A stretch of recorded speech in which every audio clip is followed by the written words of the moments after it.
Bismillahirrahmanirrahim. Assalamualaikum warahmatullahi wabarakatuh. Perkenalkan, nama saya Muhammad Faizul dengan NIM 202330556, Prodi Manajemen Pajak Fakultas Ekonomi Universitas Negeri Padang. Salam perjuangan, salam persatuan, salam peduli pajak kita untuk kita. Dalam kesempatan kali ini, saya akan memenuhi tugas proyek dari ujian tengah semester dengan mata kuliah EdTech dengan dosen pengampu Ibu Dr. Desi Susanti SPD MPD. Selanjutnya, pengertian tentang fiskus pajak. Fiskus atau yang bisa disebut juga dengan aparatur pajak atau pejabat pajak merupakan orang atau badan yang memiliki tugas untuk dapat melakukan pemungutan pajak atau iuran terhadap pajak. Nah, secara umum, kewajiban fiskus itu terbagi dua. Yang pertama, itu ada kewajiban umum, dan yang kedua ada kewajiban khusus. Kewajiban umum merupakan kewajiban yang memberikan bimbingan, penyuluhan, dan penerangan kepada wajib pajak. Tujuannya agar mereka memiliki pengetahuan dan keterampilan yang dapat membantunya dalam melaksanakan hak dan kewajiban perpajakannya. Tadi kita sudah membahas tentang kewajiban umum dari kewajiban fiskus.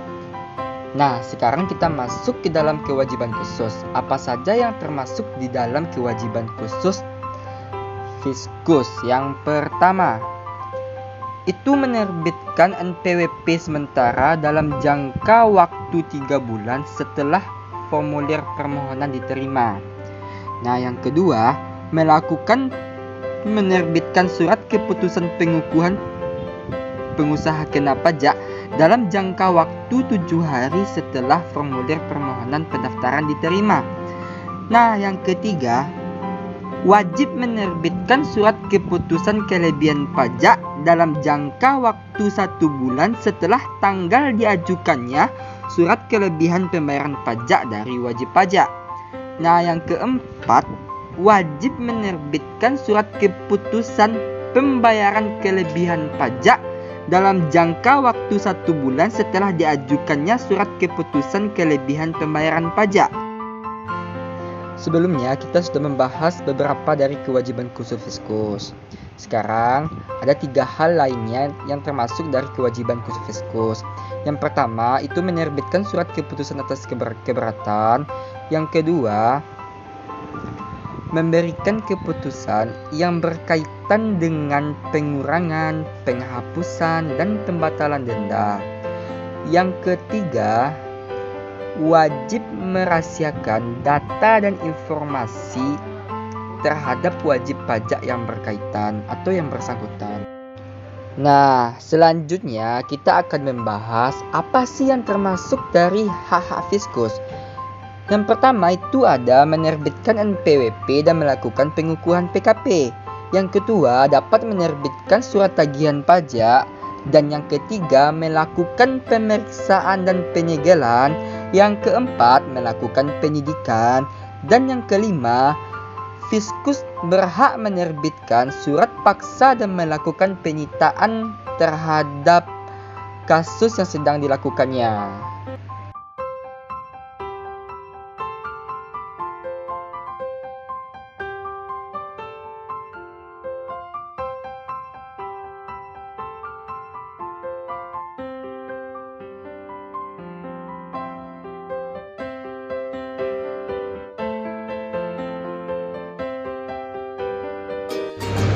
Sebelum kita langsung pembahasan, tadi kita sudah membahas tentang pengertian fiskus, bagaimana kewajiban fiskus, bagaimana hak fiskus. Setelah mengetahui hal tersebut, saya selaku petugas pajak dan wajib pajak yang terdaftar sesuai dengan ketentuan perundang-undangan yang memegang teguh prinsip suci dalam pikiran, suci dalam perkataan, dan suci dalam perbuatan, menghimbau kepada semua petugas pajak atau pejabat pajak yang telah diamanahkan dan dipercaya oleh masyarakat dan pemerintah untuk bekerja sesuai dengan apa yang telah diamanahkan dan melakukan hal tersebut dengan hati nurani, hati yang bersih, dan jiwa yang suci. Maka daripada itu, janganlah kita menjadi manusia yang hanya menuruti hawa nafsunya saja, menjadi manusia yang serakah akan kekayaan atas kekayaan dunia, yang dimana itu hanya merupakan bagian dari duniawi saja yang akan membuat kita kesesatan dalam hal dunia dan menjerumuskan kita ke dalam nerakanya Allah Subhanahu wa taala. Sebagaimana firman Allah dalam surat Al-Baqarah ayat 188 yang artinya, dan janganlah kamu memakan harta sebagian yang lain di antara kamu dengan jalan yang batil, dan janganlah kamu membawa urusan harta itu kepada hakim supaya kamu dapat memakan sebagian dari harta benda orang lain itu dengan jalan berbuat dosa padahal kamu mengetahuinya. Maha benar Allah dengan segala firman-Nya. Maka saya selaku petugas pajak menghimbau kepada seluruh petugas pajak, janganlah sampai melakukan tindakan yang seharusnya tidak kita lakukan sebagai petugas atau pejabat pajak. Sebagaimana yang diungkapkan oleh Ketua Komisi Pemberantasan Korupsi, Firly Bahuri, mengungkapkan keprihatinannya kepada petugas atau pejabat pajak yang lantaran di mana masih ada petugas pajak yang terkena skandal korupsi, mulai dari praktek suap menyuap, pemerasan hingga gratifikasi. Sebagaimana hal yang kita ketahui, banyak sekali pejabat pemerintah, terkhususnya pejabat yang bekerja di bidang perpajakan yang melakukan tindak kriminal seperti korupsi, yang dimana korupsi merupakan hal yang tercela yang dapat menyebabkan kerugian kepada negara dan kehancuran bagi masyarakatnya. Ada dua contoh kasus terbesar yang ada di Indonesia. Yang pertama itu kasus Gayus Tambunan. Gayus merupakan ex-pegawai pajak dengan suap yang paling fenomenal pada 2010. Gayus dulunya merupakan pegawai pajak golongan 3A dan dia terlibat kasus makelar pajak dengan nilai mencapai 28 miliar rupiah. Saat kasusnya terkuak, Gayus sempat melarikan diri ke Singapura dengan menggunakan paspor baru untuk kabur bersama istrinya. Namun pada akhirnya Gayus menyerahkan diri. Nah, kasus yang kedua itu Angin Prayitno Aji. Sebelumnya Angin merupakan ex-direktur pemeriksaan dan penagihan Direktorat Jenderal Pajak atau DJP.